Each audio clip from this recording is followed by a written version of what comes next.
What's up, board gamers? I'm just here to unbox a new game that just arrived in the mail. It's been a long time coming. That was a really solid start. I believe this one's come through Just Knights Games or Knights and Heroes, which is they do distribution, and it should be a game called The Old King's Crown, which is a bit of a question mark on this one. I got it because I really like the artwork. The gameplay does seem kind of cool. All right, so how did they pack it? Pretty well. Looks like it's there's the box, there's the wrapping. Actually, ooh, and this, what is this? Coin. That's cool. And then we got, here's the box. Let's put that there. Let's double check that there's not more stuff. So not the greatest wrapping job I've seen. Normally you have some sort of extra packaging, but to look at the box. Sorry, that cut out for a second because of the way I'm holding the camera. Yeah, so here it is, Old King's Crown. There's no damage, even though it was not really packed in super well, but clearly didn't get bounced around too much at the post office, so that's good. And this is what it's called, The Old King's Crown. This is from Eerie Idle Games. I think this might be their first game, which is pretty cool. 1 to 4 players, 60 to 120 minutes, ages 14 plus. So a pretty big card-heavy game with lots of really neat artwork. Kind of a cool theme. So I guess the idea is that in this some fantasy kingdom, the old king has passed, and all of the various factions in the kingdom are vying against one another to take the crown or take control. So you get to play as one of the factions, be it the merchants or the rebellious types, or what other, they got lots of them.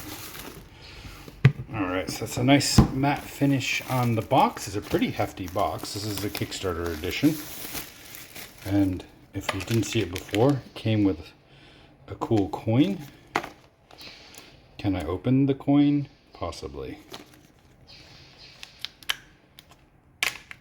There it goes. Oh, look at that. It's got a little edge on it. What's the coin for? I don't know.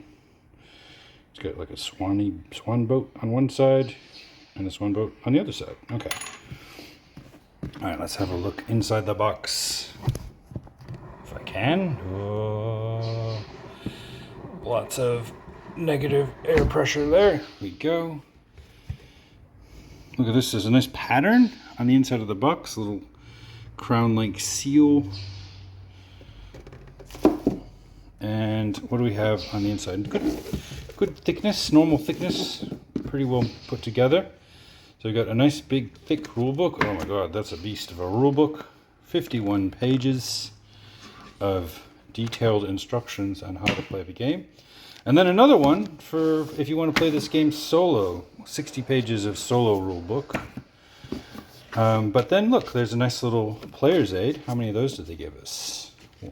A second player's aid with something different written on it. So they've got actions, effect, and this is simulacrum bonuses and rewards. And then some, okay, interesting.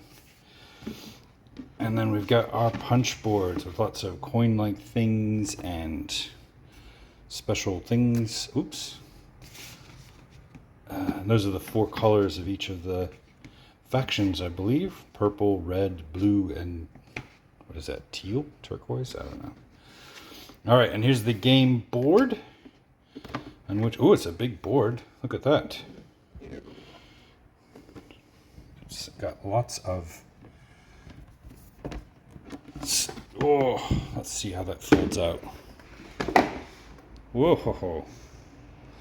Look at that. That's much bigger than I imagined, because I was kind of thinking the board looked more like this, but then you zoom out and it's got areas to set up all your cards. So that's cool. Excellent. See if I can fold this back up without destroying it. One-handed. Oh, that was pretty slick, actually. Well done. Proud of myself. What do we got? All right, here's your faction dashboards, dual layered, which is cool. So you don't have lots of cards and things sliding around. You've got spots to put stuff on top. Like a little, that's as cool. So this is a bit where stuff slides under. Does it have the name of the factions on the faction boards? Nobility, Uprising, Clans, and the Gathering. I think they're like a more of an occult section of the game, or character faction. And here's another little board, kingdom card. Okay.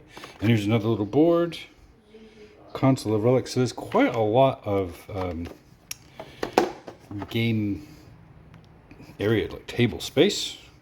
What's this? A Vault Tree and a Where the Fog Dwells card or board. It's very nice components. I think the Kickstarter did pretty well. Old Century. I think these are like extra locations. Printing press.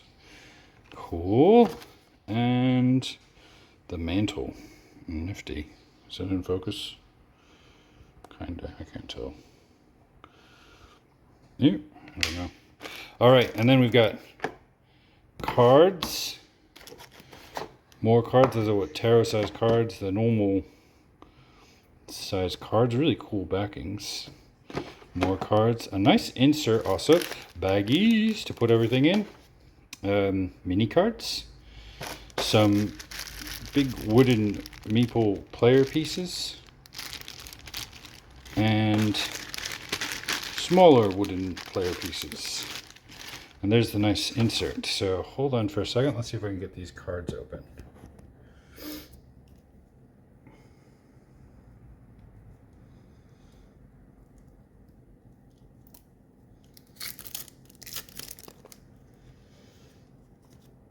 All right, so we've got the mini cards, which look a bit like this. What are they for? I don't know. I haven't read the rule book yet. Ooh, double-sided though. Information on both sides. Whoa, don't lose them though. Hopefully these are okay to be shuffled because I just shuffled them. And they go right in here in this spot. That's where they belong. All right, now I'm going to hold this right here. And this is the first deck of normal-sized cards. With one of these. I always have trouble with these little tearaway things. Like sometimes they're very good and it just comes right off. And sometimes it is especially challenging to get them off. Get them open? Yes, there it goes. So what do we got here? These are your standard size cards. I've got 2 sealed decks of these. This is what the backs of the cards look like. So we got the gray ones and then lowlands, dark ones, plateau, locations. Plateau, lowlands, highlands, I mean plateau, lowlands, highlands. Doesn't seem like there should be anything besides that. Maybe there's extra highlands. Nope, more plateau. And this is what they look like on the other side. Interesting. So these ones are information, not cluttered with lots of graphics, which is often very good when you're using cards to, especially when you have a lot of cards out. You don't want to have to spend a lot of time looking through your deck or through your tableau, I think they call it, tableau, and trying to figure out what you have, because you're like, oh, well, I don't know what this is. Although sometimes it could be said that if there's not enough sort of graphic design and it's just words, it can be equally confusing. So here's the second, equally confusing. So here's the second deck of standard cards. This is the back of them. Looks like this. I feel like there's different ones. Nope, there's not. It's all the same on the back. And on the front, we've got lots of great artwork on these ones. If we can see it. Focus. Focus. Might have to. Anyways,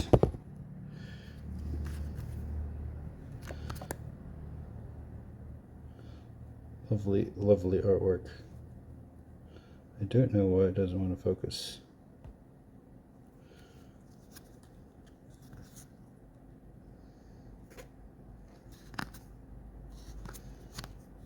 So we won't look at every single card, but as you can see, every card has unique artwork on it. I think so far as I can see. Very cool. All right, I'll put this in here, and now we've got two of these tarot-sized ones. Hold on, how am I meant to open this? There, just like that. The old-fashioned way, just kind of press it until it peels open. All right, so what do we got here? At the backs of the cards look like this. The fronts of the cards look more like this. Ooh, that's the same guy. Okay, interesting. What are these? I don't know. This might be for the solo mode, actually. All right, cool. I like it. And then we've got these ones over here. Let's have a go at pulling those open. If I can find the little tab. There it is. So you find a little tab, it opens really easily. Oh, I like the color on the back of this one. Oh, look at that nice purple. These are probably color-coded per clan. So you've got purple, blue, red, and teal. I keep thinking it's teal. So yeah, these are the cards that you can use that are clan specific. So here's some of the teal ones. More awesome artwork. They put a lot of work into illustrating this. And this is great. Look, the red ones have a totally different feel to them because they're all like rebellious rogues and street people. Very nice. And the purple one's very occulty and wizardy. Look at this guy. What's that? Some kind of horse. There's a guy with a parrot. No, that was a cockatoo. Oh, I like that. A big gold sword. I think I'd use one of those. That hat's ridiculous, but good on him. And then we got purples. What are they? Maybe they're the occulty ones. Yes, the blue ones are supposed to be like the lords, and the purple ones are the occulty ones, although that's not what they're called. So mystical. Lots of pageantry in their secret ceremonies. Very nice. What's that owl person doing? And finally, that's it. Did I skip one? I must have. Oh yeah, I started with the teal ones. Okay, so there it is. That's the whole thing. That's everything in the box for the Old King's Crown. Besides these meeples, but we've been running a bit long. I don't want to take up too much of your time looking at these videos. Those are nice, big, chunky pieces of wood. Put my coin in there, and then all of that stuff goes back in there. So that's it, Old King's Crown. If you've enjoyed this video, please hit the like button. If you'd like to see more, because I'm always opening boxes and putting them on the internet, hit the subscribe button and hit the little bell button thing that notifies you when I put up a new video. And of course, if you have anything you'd like to say, positive or negative, mostly positive I hope, please put it in the comments. And of course, if you want to request me to go back and have a closer look at something in particular. Until next time, I haven't worked out a phrase that's good to say until next time, but we'll see you then.